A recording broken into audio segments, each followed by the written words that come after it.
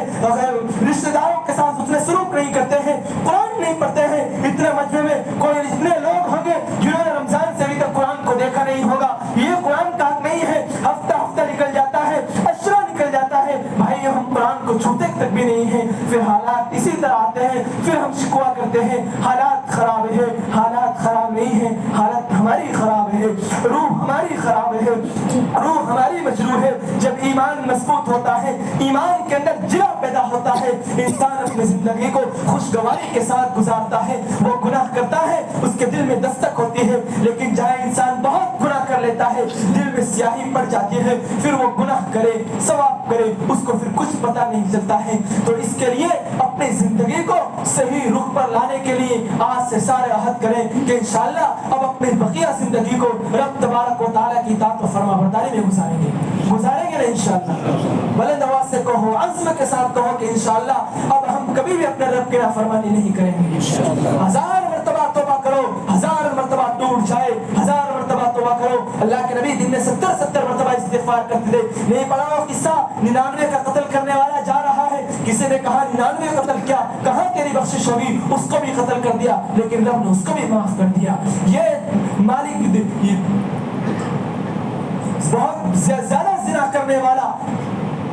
نام اس کا میں بھول رہا ہوں, مستقل اللہ کے نبی صلی اللہ علیہ وسلم کی حدیث ہے, بنی اسرائیل کا یہ شخص تھا, کفل نام اس کا تھا, روزانہ نہیں عورت سے زنا کرتا تھا, لیکن جب اس کی موت ہوتی ہے تو فرشتے لکھ جاتے ہیں غفر اللہ الکفل, کہ اللہ نے کفل کی مغفرت. زانی لیکن دل میں توبہ کر لی, تو سارے توبہ کرتے ہیں انشاءاللہ. اللہ تعالیٰ سب سے پہلے مجھ گنہگار کو اب کہی ہوئی باتوں پر عمل کرنے کی توفیق عطا فرمائے, والدین کے ساتھ حسن سلوک کرنے کی مجھے بھی توفیق عطا فرمائے, آپ کو بھی توفیق عطا فرمائے. اللہ تعالیٰ کہیں سے باتوں پر عمل کرنے کی توفیق عطا فرمائے. وآخر دعوانا الحمدللہ رب العالمین.